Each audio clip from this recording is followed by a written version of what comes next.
The outcome of this game, I think. The lanes, the runes, and whether or not, some random solo kill could happen mid, I think might also play a huge part. Foxy... He's going to be able to know that there's something up there with the smoke dispelling, so Liquid, they won't take any further steps towards this high ground, and the Gaming Gladiators will be waiting for them. Ooh, the Sentry Ward is just in range, if they go to check. Sentry Ward, is this a Sentry Ward? No. Why is this called Sentry Ward on my screen? You see that? 30 seconds. It's a ward. Oh, but they've not just renamed it, right? Yeah, but it's called Sentry Ward on my screen. I don't know if I'm experiencing a bug. We got one mid, two mid from each, one mid from each team.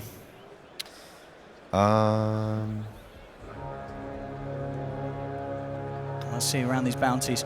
Yeah, I mean, Boxy might get caught here. We see him. The battle begins. We're going to see if they can go. They've got the concoction level 1. Dyrachyo. He leads in. Quinn, are they going to give it to him? I mean, he'd love to grab it. He's going to jump over with the orb. And they'll set it up for him perfectly. Oh, First blood boy. for Quinn to start this game 3. Nisha is not happy about that one. This is usually a turnable matchup for either side. I think the runes also change massively how the heroes can get to play. They're both very side lane heavy. Void Spirit getting a good rune can easily rotate to especially the safe lane, but also the underroad lane, and vice versa. If Puck gets a good rune, free kill on the supports, threatens the Ursa, threatens the Doom. I'm very curious to see the top lane Insania versus Tofu. We've seen his card out-trade a lot of range heroes. He now starts with Blinding Light. He has a really good animation. He doesn't have the highest right click damage, but yeah, just from the animation plus the mischance and how you can put heroes in a bad situation, you can out-trade them. It's not something that we see very often. A hasn't been picked very much by most teams. And I don't think we've seen the A Oracle yet. It used to be a thing of the past. It was very popular to have these two heroes in the same game. Whose favour did it normally sort of end up going in? Which sort of support ends up feeling nice to play in that? I'm an Oracle believer. Yeah. I think people sometimes used to pick A against Oracle, but for the most part, people pick the Oracle into the AA. There's a funny interaction with the ultis. If you're able to wait a couple seconds for the Ice Blast to have hit and to let it tick down, that's when you can throw your ult. Because it lasts for 7 seconds on Oracle, and the first level of ulti on AA lasts 10. So you have to wait 3 seconds for level 1. And if you do it after that, then the heal will kick in. But it's also, you can dispel Cold Feet, bottom lane, good damage inside, or no. Boxy's going to be ready to jump. Infernal Blade onto Dyrachyo. He's in with the blast off. Dyrachyo's gone. Wow. They'll lose Zai in return. So the trade's been made between the cores. Carry for the off lane. Yeah, I think you're quite happy if you're Liquid. Plus the lane looks to be pushing back into the Doom. But if Doom can delay the Alk's game for his own game, he's always going to accept that.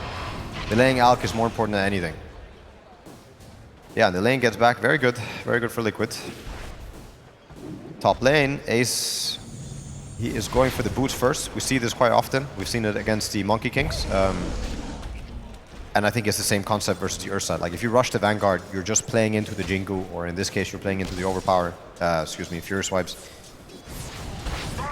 Yeah, very easy to sort of save one another. Just having the movement speed on Ace and Tofu, of course, with that Blinding Light, ready to push back Mickey any time that the Ursa tries to go aggressive onto the Underlord. Any ways to allow Ace to farm pretty freely up here. Yeah, and for Sai, he's going to try to get the Vanguard as soon as he can. Mid lane, Quinn, not affected yet by the first blood. Nisha, not affected. Oh, what is this? No orb. Indeed, he's got the Waning Rift, so we'll manage to keep his distance. So Nisha trading well, and as you say, there's definitely not sort of the setup from that beginning that shows here in the matchup. I thought it would look better. Slight CS lead. Win again. Oh. The creep wave coming in, so Remnant won't connect. Boxy is looking for a chance to jump on this. This is a very tense moment. I don't know if Quinn is going to be able to contest the CS. They're both so low here in the mid lane. And Boxy just messing with him as much as he can. Throw forward the mine. I mean, Boxy can go for this. He's going to try under the tower, but it's not enough burst. Oh, it was so close for the sticky bomb to also have the range AoE. I think that would have turned into a kill. Quinn having to go back to base just before the 4-minute rune spawn. I think that feels kind of bad. Void Spirit doesn't have to miss this wave. He gets the bounty rune, and he'll get the water rune. Might even get 2. I think Celery will try to stop that though. We've seen many times in this tournament, Boxy just making these nice little moves around the mid that have given Nisha the edge in quite a few circumstances in these early minutes. The AI skill build is always interesting to see. Some people go for higher levels cold feet. Some people go for the max level ice vortex. Boxy. Bottom lane. He's going to get the jump onto Duracho. It's going to be off the mark with the mine.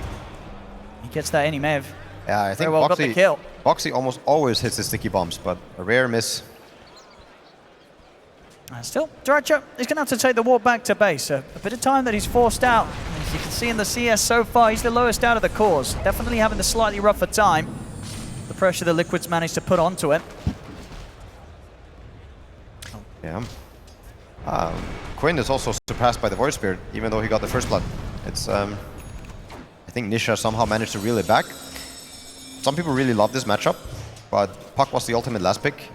So I wonder what Quinn sees. I think it's the coil value and the supports. It's really nice to play Puck against these types of supports. He's pretty slippery this game as well. And Sort of outside the Remnant or a Doom. This Puck in the mid-game fights. He's going to be tricky for Liquid to keep locked down. And you have a classic combo that we used to see a lot around TI3. The Alliance Coddle Puck. You are always able to blinding light them out of the coil, force the stun. And Chakra Magic is also very good for the Puck skill set. See around the mid. Already setting up for the 6-minute rune. Yeah, it's going to be a big point for both teams to look towards. Bottom. Duracho tries to step up, but again, Boxy's there ready to keep Zai covered. He gets in aggressive lead with the blast off. This time not bringing down Duracho, low enough for Zai to push on for a kill. Heals and so this was just a straight up save for Accelerate. They're more than ready to hold them back with a root. Nisha's going to get the 6 first, and it's going to be 6-minute rune spawning up. Quinn is trying really hard to nuke out the wave. Is he going to get it from the range creep? He does. Nisha's going to play aggressively and kill off Tofu. Oof. Him and Insane are able to take him down, and they'll set up for that rune, and it's a good one. Arcane rune into the bottle for Nisha. It's a very good one. Yeah, a little bit slower game than some of the previous ones, I feel like. The other games we've had 6 kills in 4 minutes. Simon's 4 at 6. I mean, Boxy, he's trying his best to shake that up. He's constantly moving from the bottom lane to the mid lane, looking for opportunities to jump. Yeah, and Celery also having really good XP on the Oracle already. This is a hero you top lane. See if they can take Ace down. Tofu's going to be here to help out. In fact, Ace, he just turns and takes out Mickey. What? They tried to push him for the kill on the Underlord, but it weren't happening. Ace stands his ground, and Mickey, he dies for his efforts. Cornucopia. That's a rough one. They can get the push going in a bit on this top lane. We'll see again this attempt here. Mickey feeling that he could step up. He already got sort of a couple of stacks going onto Ace. Couldn't quite get that last hit in. Tofu comes in with the blast. Played it risky there to see if he could find the kill. Celery. He went for the Wisdom Rune. Oh, what a player. What a player. He's juking so hard. Ankles are broken. They find him. They're looking for him. Zai, he'll head over as well to help Boxy out. It's going to take some time to kill him, though. Oh, he doesn't get the second heal on himself. They're in with the jump. He's gone. Boxy top picks lane. up the kill. Nisha. This time Mickey's got the backup of the Void Spirit. Nisha leading in onto Ace. Jump across with the Astral Step. Ace, he's surrounded. He's going to try to get out with the Fiend's Gate, but he won't make it. Nisha offering enough damage with this rotation to take Ace down this time. Mickey stays alive. It's going to be the 8-minute rune. Quinn going for the treads on the Puck first. Very interested to see what kind of item build he's going to go for overall. Looks like he's going to go full aggressive, get that Witchblade out as soon as he can. Yeah. And he knows that he doesn't really have to build items to protect himself. Should be able to jump around freely, and if he does get caught, can be bailed out by Celery on the Oracle. Can dispel the other Remnant. And with the jump of the blast off, Power is going to end up being bottom. Quinn will lay down the Dream Coil onto Nisha alone. Nisha gets the pullback on Celery with the Remnant. They'll use the Blinding Light combo here towards the end of the Dream Coil, but Nisha, he's more than fine. Jumps in aggressively, looks to finish on Tofu and Quinn. As Quinn has to jump away, he'll escape, but Celery will not, as Gaming Gladiators lose both their supports. Yeah, it looked scary for a moment there for Nisha, but the raindrop and the power treads, strength, universal hero. I don't know if that matters in this case, but not enough damage. Coddle Oracle. This Oracle hits special timings. Like, it's one of the best heroes to get early level 5 and early level 7 on. Just the nature of Fortune's End and Purifying Flames. If you manage to get early levels, it feels like a completely different hero. You cut through the raindrops, you're the king of these early fights. But yeah, I was commenting on his XP gain, but now it's 3 minutes later and he's still level 4. Duracho backing off from the lane now that Zai, he's hit the 6, so always will be that imminent threat of a Doom coming out on whoever steps up to that bottom lane to pick up the farm, pick up the XP. See if he can start to catch things up in the jungle. Yeah, still at the top, but not quite as far ahead as he wants to. We'll see if he can catch up and get back to a good Radiance timing. This is going to be hard. And surrounding him here. This bottom part of the map around this tier 1, not a safe place for anyone to really step on Gaming Gladiators. He'll protect himself a little bit with the Fate's Edict, but Zai is closing in. TP will come in from Tofu. Having enough to push back Zai. They're also laying down the Fiend's Gate. Gaming Gladiators, they want to take this fight. The root's there from Ace. Not able to throw the concoction off in time though, Duracho, as he ends up stunning himself. But still look to spend time chasing Boxy out. He'll jump across. In fact, he's into the trees. They won't be able to keep chasing because Liquid, they brought in the backup as well. Midgate turns up and he's ready to run down Ace. Win pots the DD, throws out an orb. The stun here thrown the way of Zai. They're pushing back as well with the blinding light. Dream Coil's going to control Nisha. Another concoction ready to go, but the Doom will be there down on the Duracho. Nisha falls. He'll stand close towards Zai, so the self-stun of the concoction still catches Zai. He jumps in. Set up for another, but Mickey, he's not being dealt with. The Ursa's still strong. Quinn, still connect DD. with the orb. Mickey getting low, but a rev up here with the overpower, ready to turn and punch back on whoever closes the gap on him. Spending a lot of time chasing Boxy. Quinn will find him.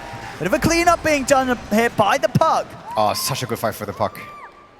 Perfect DD scenario, and this is why he picked it versus the Void Spirit, like I was saying before. Some people really wouldn't do it. They don't see the matchup the same.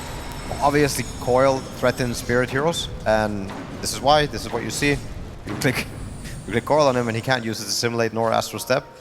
Yeah. Zai's going to charge back in the lane, but it's got to be careful. Gaming Gladiators still having the numbers down here, and of course Doom on cooldown. For Zai after that last fight.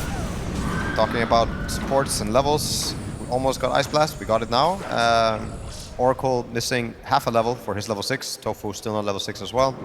Radiant's middle tower is under attack. Quinn 3-0-1. The hot start that you'd hope to see from the final pick puck. Yeah. Very hard. For a moment, I thought Nisha was bringing it way back, but looks like it's still worth giving Puck the first blood. Got the lead here on all 3 cores. That advantage is close though still overall. 6-8, less than 1k gold between the 2 teams. So we've had a DD rune, we've had an Arcane rune, and I think we had an Illu rune. So what was missing is the Invis and the Shield rune. Pretty big, the Shield rune. Invis rune, less so. But still, 12-minute rune coming up. I think it's what both teams are probably thinking about, looking at. See how sort of the timing of the carries keep up. I mean, already, Mickey, he's got the Battle Fury done, a very decent timing. So a high chance that he'll be able to do his best to keep that gap closed between him and the Alchemist. Duracho still trying to find his way towards the Relic. Stacks coming out for Tofu. This area is starting to get pretty juicy. Could help him finish it. I mean, it's a really slow Radiance, I would say, like really slow. It's not the fastest. He's neck to neck with Ursa, who has the Battle Fury. So if Liquid get wind of the stacks in Radiant Triangle, they might want to go there. I mean, we're going to see Gaming Gladiators try and set things up with that combo. Dream Coil and Blinding Light ready to go. Tofu and Quinn heading up towards the top. See if they can maybe catch out Mickey at this point of the game where he's just got the Battle Fury alone. Combo could be enough to burst through him. Yeah, so the thing about this AA hero is that you really want to be going first. Reacting with Ice Blast and reacting with your kind of skill set is generally pretty hard. If you have tanky heroes that tank a lot of spells and the enemies overcommit, start clumping, yeah, sure, maybe it's still fun, but rule of thumb is you really want to be going first. Oh, top lane. Found Boxy. He's going to try and get through the Twin Gate in time to get away from this. It's not quick enough. They'll hold him behind. Quinn gets another kill. Dominating now on the puck. The space is there for Gaming Gladiators to look to take the tier 1 tower. Yeah, this looks like a tower secured for them. Alchemist nearing Radiance. But we're also getting to the Roche territory for Liquid. They're the team that can probably take it way before Gladiators can. Alc doesn't want to do it with some naked Radiance, unless he gets a special rune. Until then, yeah, I wonder when Liquid will look to do it. It could be coming up at nighttime. 14-minute rune coming up, so Illusion. No, what did I say? Invis. Zai wants to try and make something happen down bottom. Tofu, as we saw earlier, this area a risky place to be for the supports if they're not prepared to fight as a team. Last time around, Gaming Gladiators, of course, bringing the numbers in. These stacks continuing to grow, so huge amounts of gold and HP sat here. Okay, region.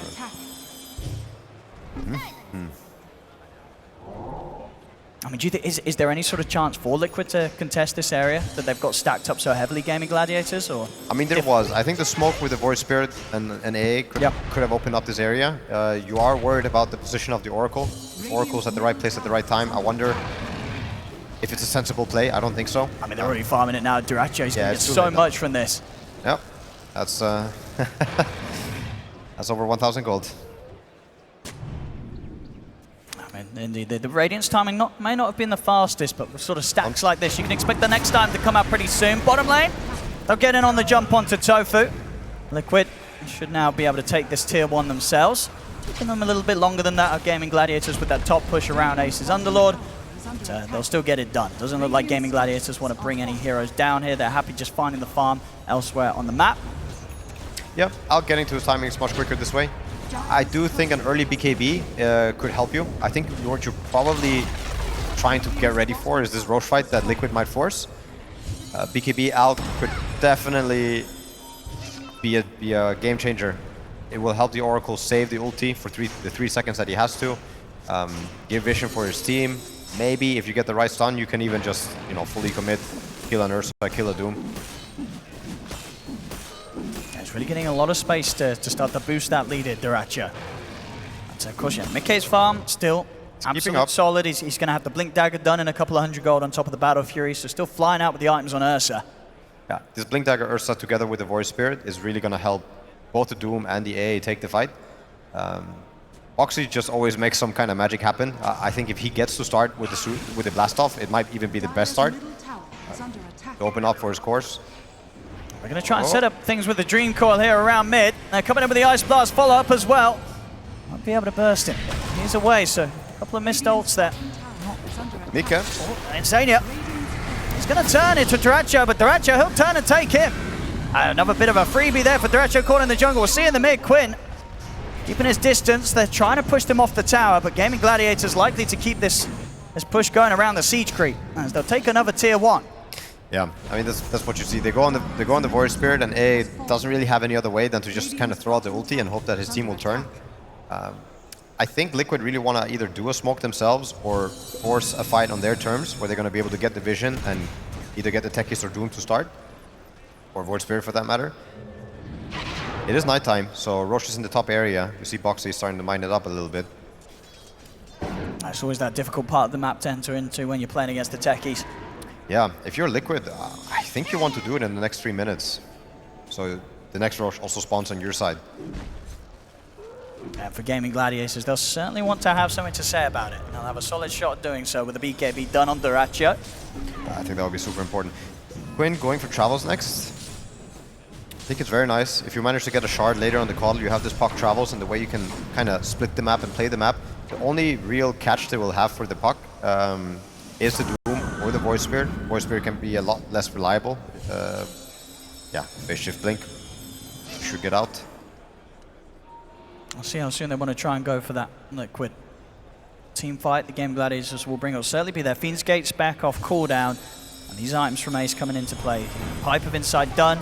He's well on the way to being able to get that Crimson Guard secured before the next team fight. Orb of Destruction on the Ursa, one of the better neutral items to come back into the game. Quinn fighting for the rune here. And Nisha's going to make the jump. And it's going to end up being top, just an invis rune.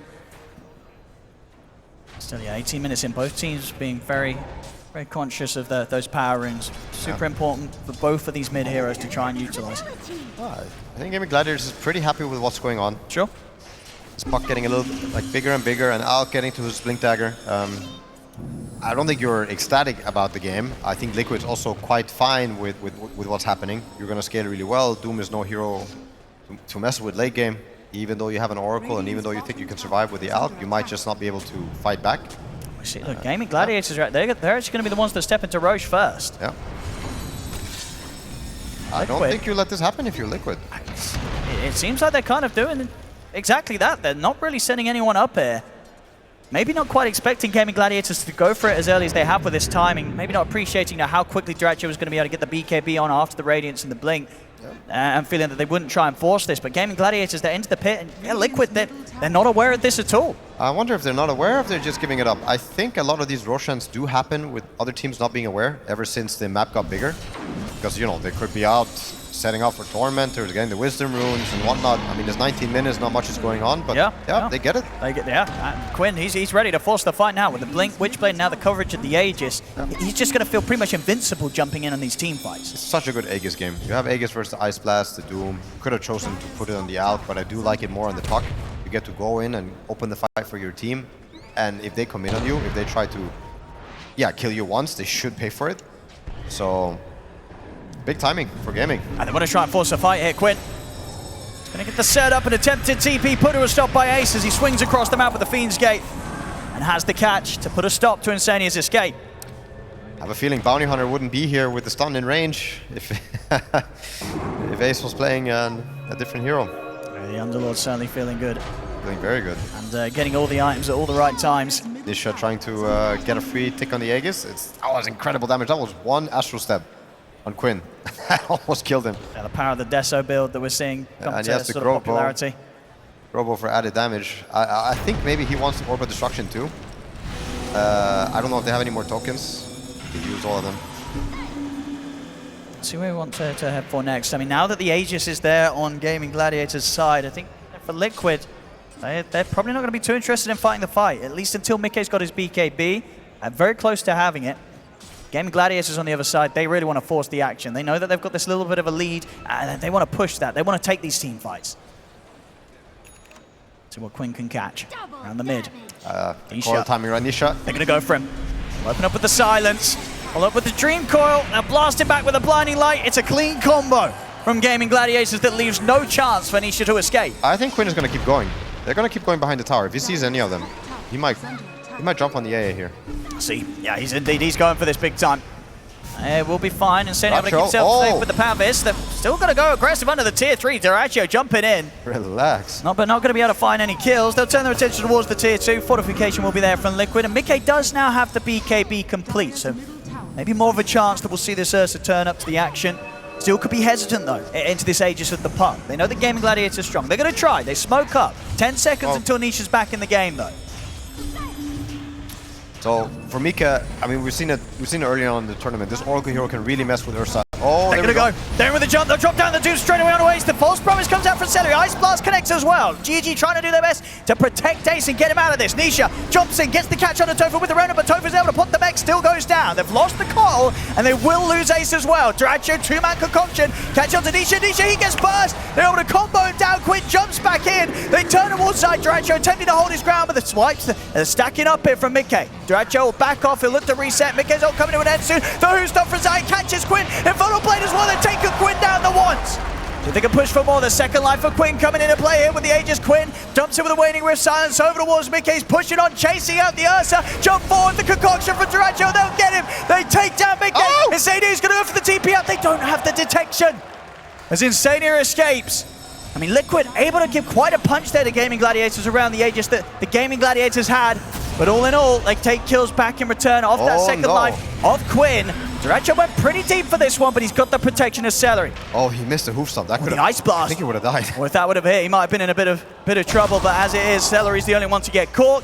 Dratcho and Quinn, they'll stay safe to the side. I mean, an attempt there from Liquid, but it doesn't quite work out fully in their favor. The second life of Quinn, it was too much to deal with. They could deal with him once, they couldn't deal with him twice. It looked really good in the beginning. You got the Ice Blast after the Oracle ulti, which means it's never going to heal. All these Underlord items just kind of not working out for him. All the healing, all the, what is it, the HP region that you would have had negated. And then as the fight goes on, the Puck has Aegis, you get crawled towards the end. They just have too much.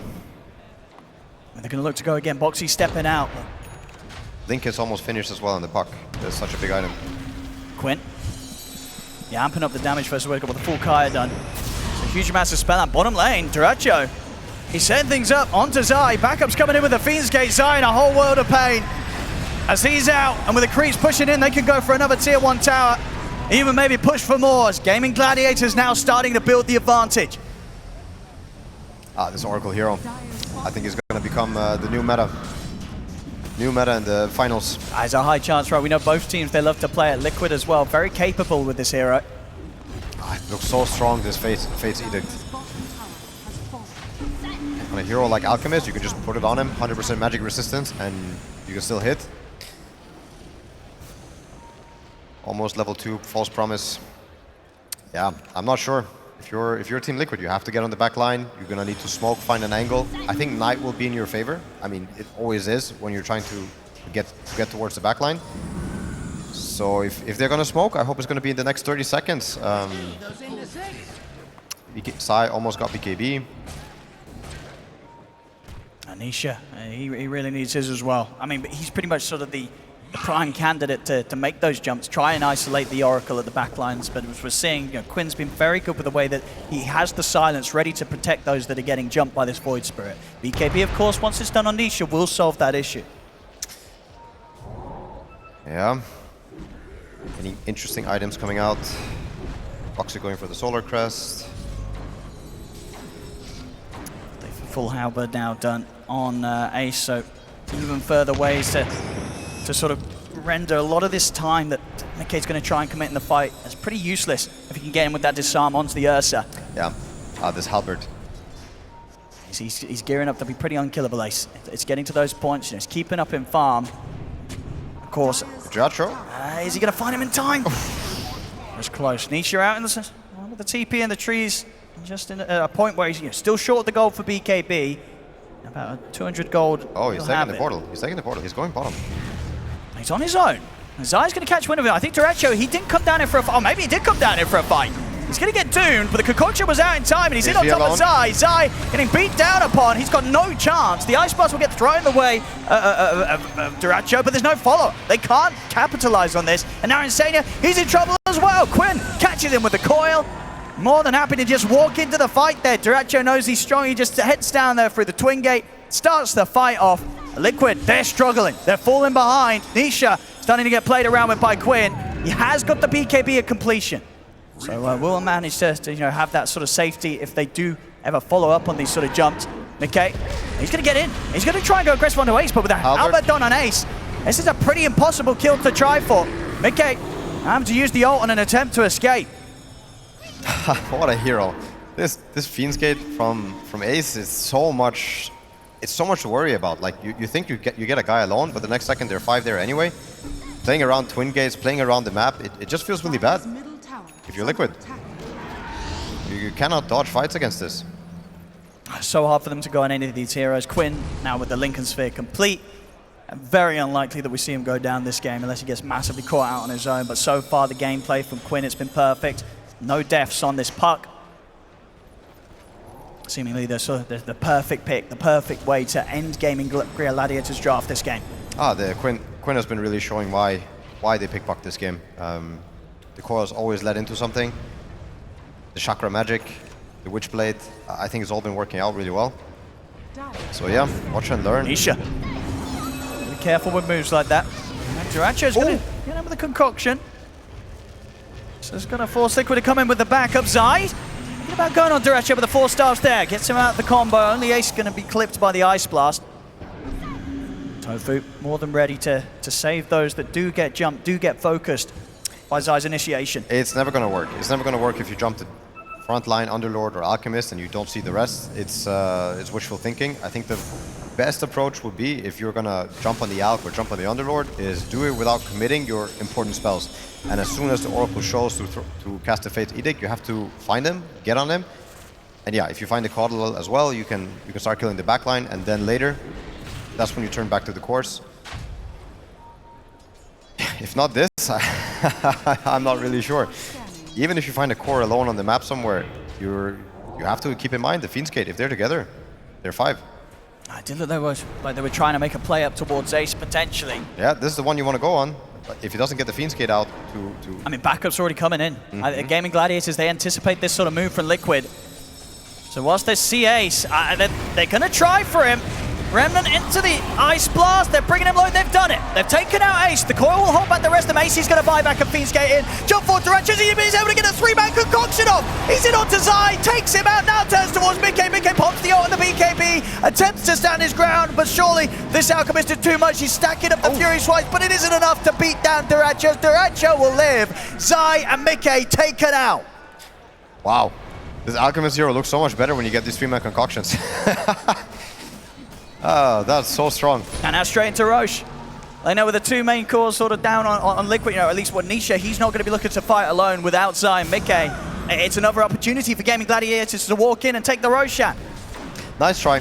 I don't know what you do if you're Liquid. Like, you kill this Underlord. It's the guy who puts the Fiend Gate down. Is kind of the best target for you to keep playing on the number game. But yeah, he buys back, gets back into the fight, and Duracho, he's fat. I mean, we'll see it again. You know, they were able to burst him pretty quickly, but as you said, barely any hesitation. As soon as he's aware the fight's going to keep going, and yeah, Duracho capitalizing fantastically on the setup there for Quinn, landing the Dream Coil into the concoction. Just not a chance for Liquid at that stage. And Mickey does his best to try and fight back with the BKB and the Enrage, but he's already too low. And as soon as they come to an end, so does he. Back at the action down bottom. Ooh. They're actually going to be able to find Nisha. The Glimmer's there. Give Nisha a bit of an opportunity to survive a little bit longer. Get the Resonant Pulse off. But the blast is there from Tofu, and he still ends up going down regardless, Nisha. Ooh, it's tough. Tough for Liquid. I think they need to find a way to approach the fight. You could maybe get away with dooming the Alk, and you just have to kind of go on the rest. Yeah, try to kite him, try to not die to him. He does have an Abyssal Blade Blink, so easier said than done. I mean, it's just so hard. If he gets either sort of Chemical Rage BKB off first, you're probably not killing him. And then obviously the support backup. We've seen time and time again, Tofu on the call, between the 4-star for the mech, he can bail you out of there. And obviously Sailor with his innate skill abilities, you know, False Promise, Fate's Edict, he's saving people left, right, and center. It just, you can't jump the cores, and you can barely get to the back lines. It's so hard for Liquid to find these supports with the way that Gaming Gladiators are positioning themselves in these team fights. There's a potential way. If you actually just doom the Oracle and you jump the Alchemist with the Ursa, I think he dies. I think the 5 seconds double overpower from Ursa would kill him. He did give up on his Corrosion Orb. Not the Corrosion, but the... oh, what's happening here? Are they going to jump at the Tormentor? I don't think they want to. It's still not really a good opportunity for Liquid to find a fight. They have to sit back and just let Gaming Gladiators take it. Yeah, but I think this Ursa, he can maybe kill the Alk, given a Doom on Oracle, and just given enough time to hit him, build up the Fury Swipes. It could be a way. You have to cut, like, you have to deal with the Halberd, and if your BKB doesn't die in BKB, then Oracle's going to start disarming you. Well, I'm not really sure what they need to do. Nisha has to do some heavy lifting.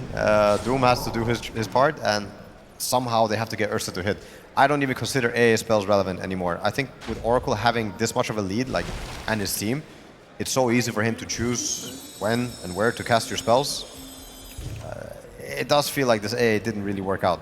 Oh, they just get the huge items out now. You know, Tofu's been able to treat himself to a Hex. Full Hex on the Coddle. That feels good. This smoke could hit hard. I mean, Liquid themselves, they're trying to step out with the smoke. You see both supports. They did this in the other game too. The one that I think they were losing. You're going to see Ace, but make sure off the mark with the way he starts the fight. And even so, this is an Underlord with an Aegis. Quinn, will be able to get the jump with the Dream Coil on the Waning Rift. Tofu heading over. He's going to look for the Hex into the Blinding Light. Knocks him back. So if they can finish off Nisha, no further catch. To simple as Ace actually going to jump in aggressively. They want to get rid of the supports. They kill on Celery. McCain's going to try and look for more. Caught by the Halberd and the Silence. He'll start to back up, but now he's ready to get back inside. He's made the jump. They get the Doom down on towards the Alchemist, but the Chemical Rage, the BKB off first in the concoction. As Duracho just walks in, stands next to two supports, decimates Insania and Boxy, and ready for more. Turns over towards Izai, caught by the Hex, pots the BKB. Boxy jumps in with the blast off to try and hold back Duracho, but Duracho, he's back up to full HP. Another concoction thrown down towards Zai. Jump forward here from Quinn. Waning Rift takes Zai out. Nisha's dead. Zai's out. Same to be said for Boxy as Quinn gets the triple, and Liquid, they're running out of options. Wow, I don't even know what to do. You have this Alchemist showing top. Liquid's probably talking about it. This is a good chance. Alk won't be here. But guess what? Fiend's Gate. And he's always there. And they're ready to clean up the base. They take down the bottom set of racks. They move over towards the mid. 30 seconds here until Nisha's back in the game. Zai does have buyback available, but with no Doom to offer. Not a lot really that he can offer in these fights to try and push back Gaming Gladiators, as Gaming Gladiators now 30k lead coming up, 33 minutes in. They're going to have one more fight in them, Liquid, but it has to be something at a level that we just aren't used to seeing from a team that's down this much at this early in the game. No buyback Oracle. Nisha, please go do the same. And then maybe Ursa will get to pound on some of these tanky heroes for long enough. 10 seconds until BKB's back up on Mickey. Gonna want to at least wait for that. Okay, Quinn gets caught. They get the catch. Oh. Still able to get the phase shift off. And in fact, he's able to turn late down the Dream Coil onto the two of them, and Dracho, he's just going straight in for the support. CD goes on to Insania, takes him down. Mickey puts the BKB, he's looking for Quinn. We've got a few stacks up here with the overpower. Dracho, he's cleaned up side though, it's 2 dead on Liquid. No buybacks on them. Mickey has to back off, but Dracho throws out another concoction of the way of Boxy, jumps in aggressively. Silence catches Nisha, Nisha's out. Boxy as well to fall. GG is called as Gaming Gladiators will take this game 3.